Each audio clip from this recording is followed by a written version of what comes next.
Now let's take a look at the role of the Rothschild family, the family said to be the wealthiest in the world. When Amschel Meyer Bauer inherited the business, he decided to change his name to Rothschild. Amschel soon learned that loaning money to governments and kings was more profitable than loaning to private individuals. Not only were the loans bigger, but they were secured by the nation's taxes. Mayer Rothschild had 5 sons. He trained them all in the skills of money creation, then sent them out to the major capitals of Europe to open branch offices of the family banking business. His first son, Amschel Meyer, stayed in Frankfurt to mind the hometown bank. His second son, Solomon, was sent to Vienna. His third son, Nathan, was clearly the most clever. He was sent to London at age 21 in 1798, 100 years after the founding of the Bank of England. His fourth son, Karl, went to Naples, and his fifth son, Jacob, went to Paris. Rothschilds soon grew unbelievably wealthy. By the mid-1800s, they dominated all European banking and were certainly the wealthiest family in the world. They financed Cecil Rhodes, making it possible for him to establish a monopoly over the diamond and gold fields of South Africa. In America, they financed the Harrimans in railroads, the Vanderbilts in railroads and the press, and Carnegie in the steel industry, among many others. In fact, during World War I, J.P. Morgan was thought to be the richest man in America. But after his death, it was discovered that he was actually only a lieutenant of the Rothschilds.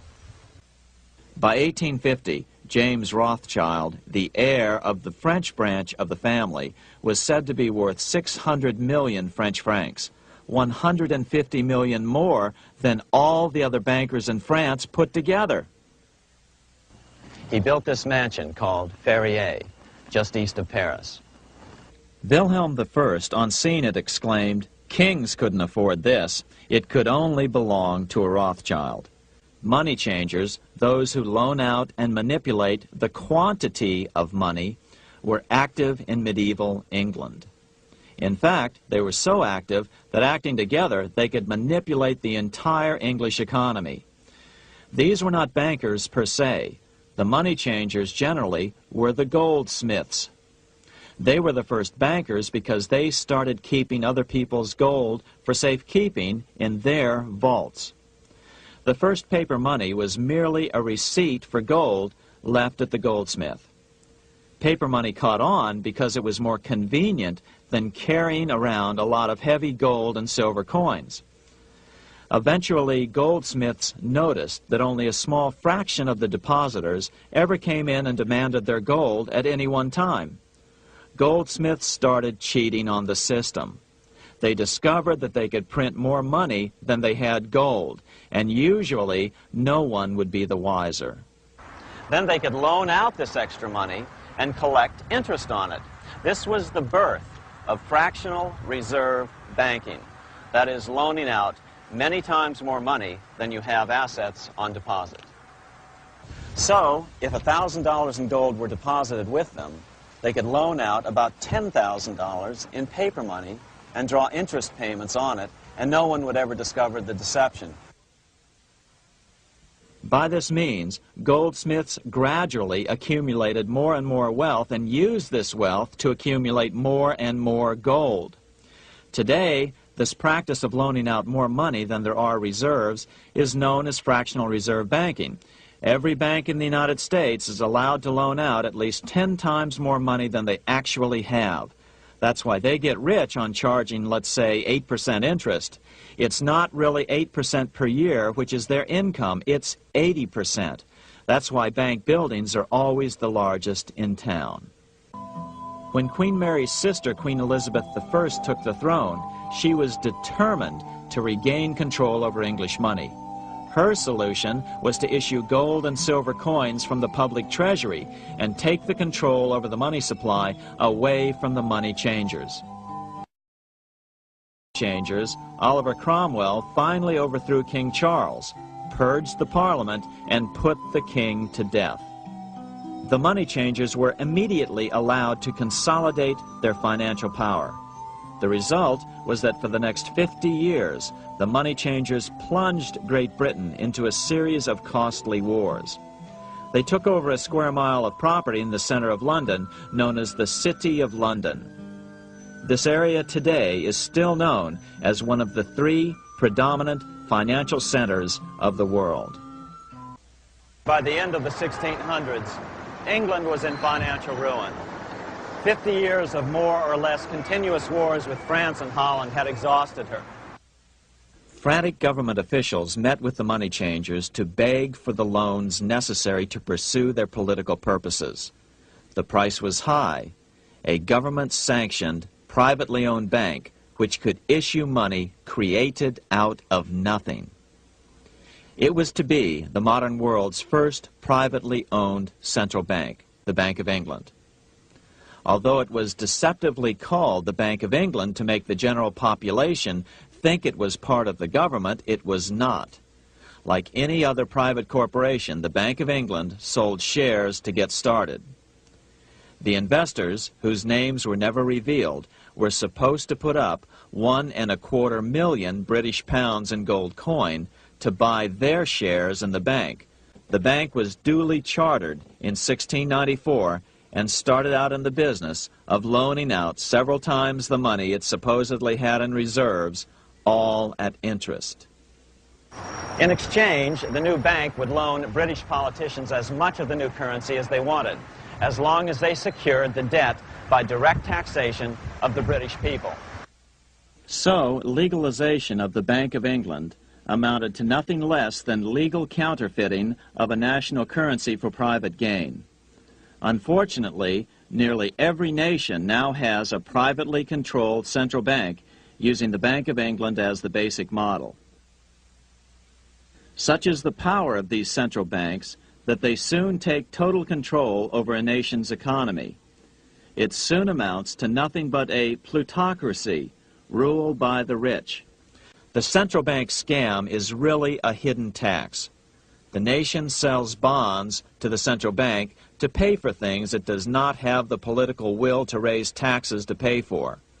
But the bonds are purchased with money the central bank creates out of nothing. More money in circulation makes your money worth less. The government gets as much money as it needs, and the people pay for it in inflation. The beauty of the plan is that not one person in 1,000 can figure it out because it's usually hidden behind complex-sounding economics gibberish. In 1790, less than 3 years after the Constitution had been signed, the money changers struck again. The newly appointed first Secretary of the Treasury, Alexander Hamilton, proposed a bill to the Congress calling for a new, privately owned central bank. Coincidentally, that was the very year that Amschel Rothschild made his pronouncement from his flagship bank in Frankfurt. Let me issue and control a nation's money, and I care not who writes the laws. After a year of intense debate, in 1791, Congress passed the bill and gave it a 20-year charter. The new bank was to be called the First Bank of the United States, or BUS. The bank was given a monopoly on printing U.S. currency, even though 80% of its stock would be held by private investors. The other 20% would be purchased by the U.S. government. Like the Bank of England, the name of the Bank of the United States was deliberately chosen to hide the fact that it was privately controlled. And like the Bank of England, the names of the investors in the bank were never revealed. Many years later, it was a common saying that the Rothschilds were the power behind the old Bank of the United States.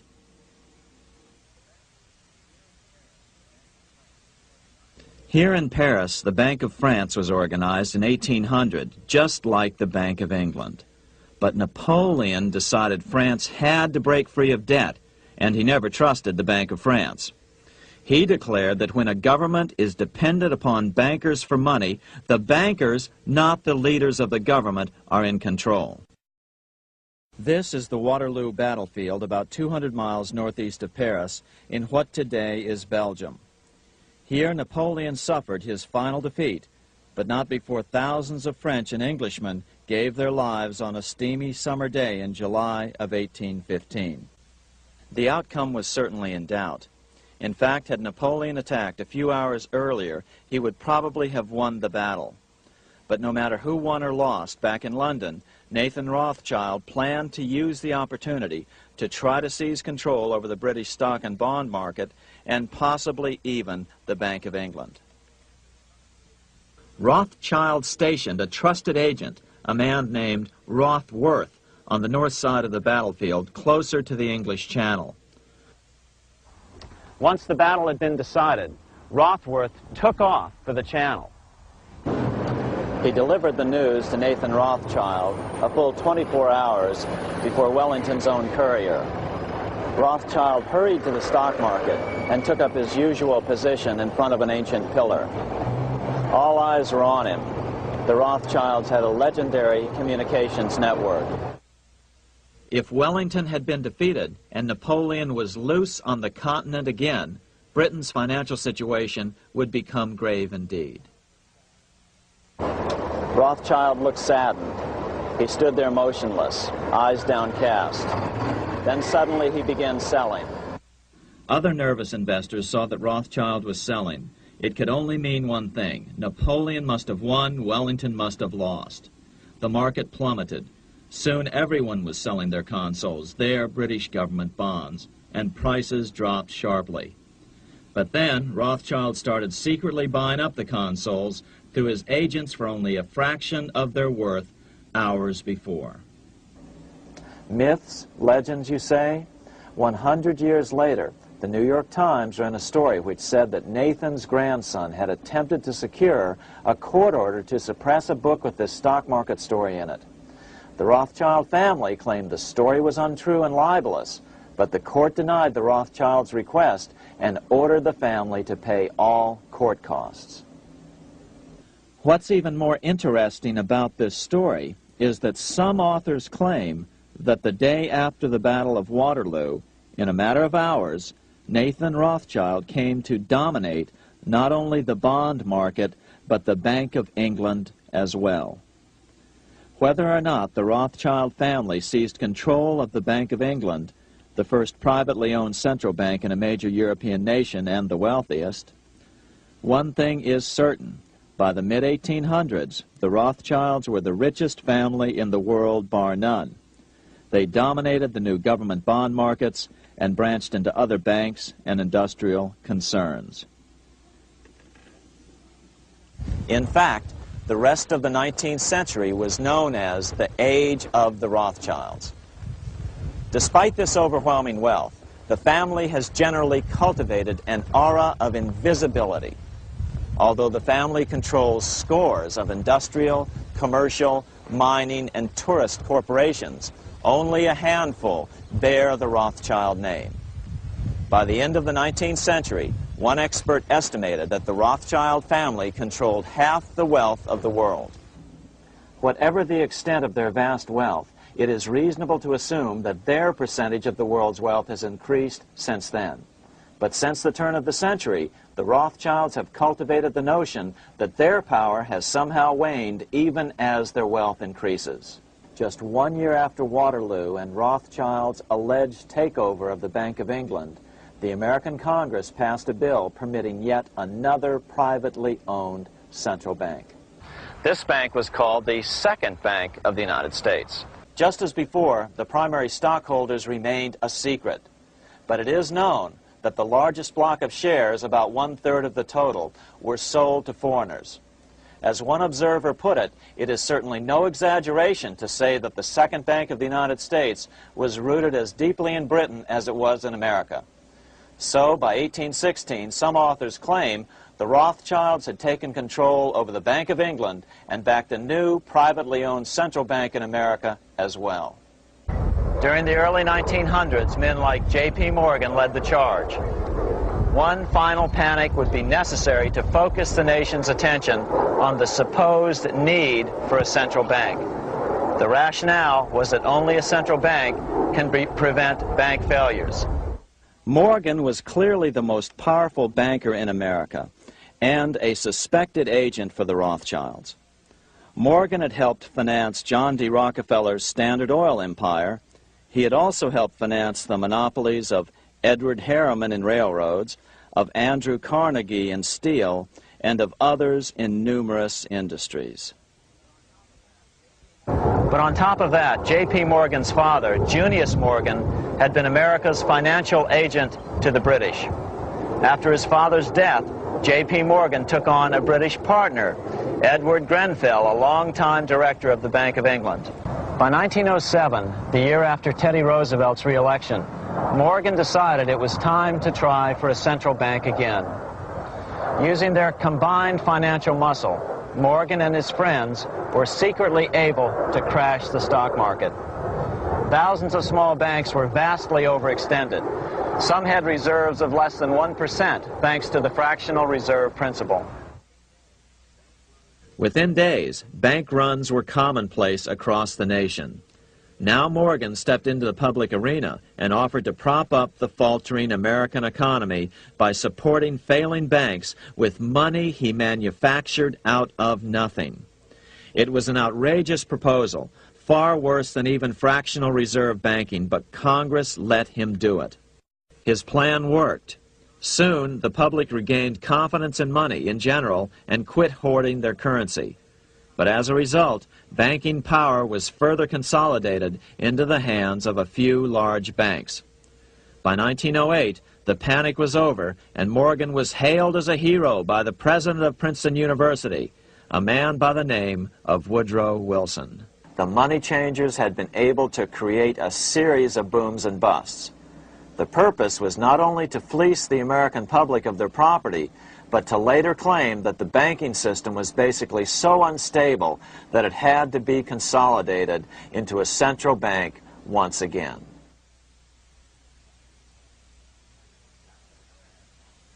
After the crash, Teddy Roosevelt, in response to the panic of 1907, signed into law a bill creating something called the National Monetary Commission.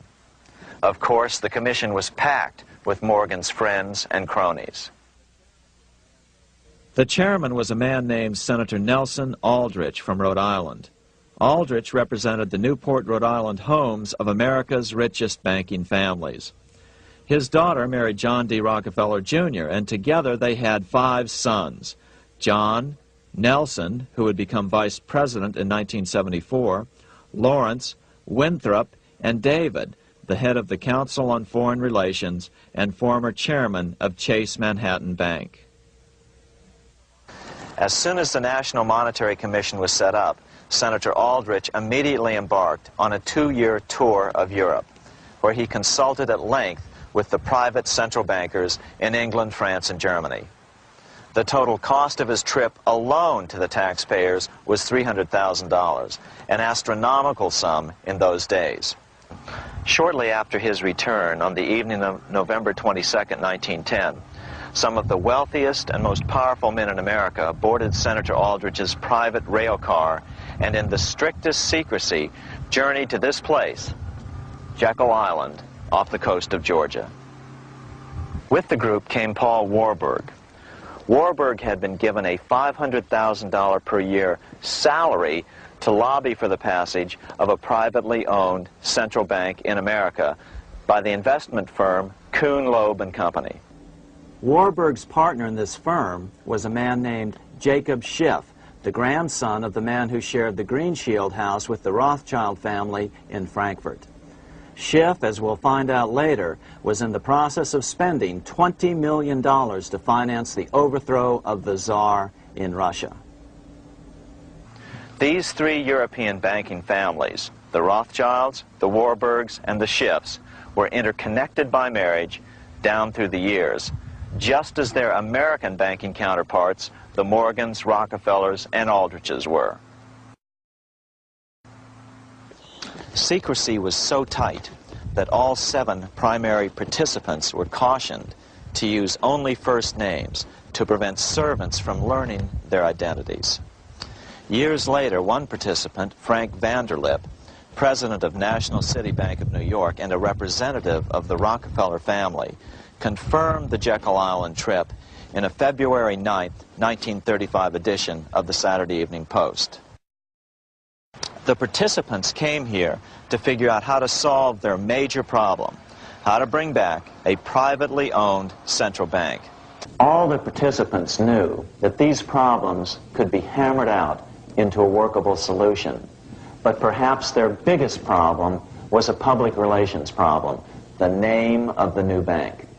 That discussion took place right here in this room, one of the many conference rooms in this sprawling hotel, today known as the Jekyll Island Club Hotel. Aldrich believed that the word bank should not even appear in the name. Warburg wanted to call the legislation the National Reserve Bill or the Federal Reserve Bill. The idea here was to give the impression that the purpose of the new central bank was to stop bank runs, but also to conceal its monopoly character. After 9 days at Jekyll Island, the group dispersed. The new central bank would be very similar to the old Bank of the United States.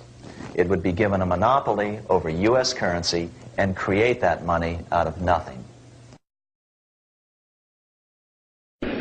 Like the pharaohs of ancient Egypt who built their empire with the help of a grand vizier, Queen Elizabeth II also has a grand vizier, serves as her most trusted advisor. His name is Lord Evelyn Rothschild, and he is the second wealthiest and most powerful person on earth.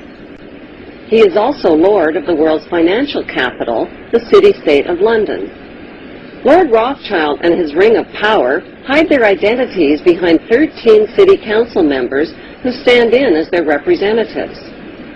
On November 30th, 2000, Lord Rothschild, now in his 70s, got married in London to a wealthy Zionist businesswoman named Lynn Forrester. The couple then jetted to Washington and spent their wedding night in the White House. Just how rich and powerful is Lord Evelyn Rothschild? Historically, the Rothschild family wealth was hidden in underground vaults. The Rothschild secret financial records were never audited and never accounted for. Their family commissioned biographies give the illusion that their family fortune has dwindled, but researchers estimate their wealth at close to $500 trillion, more than half the wealth of the entire world.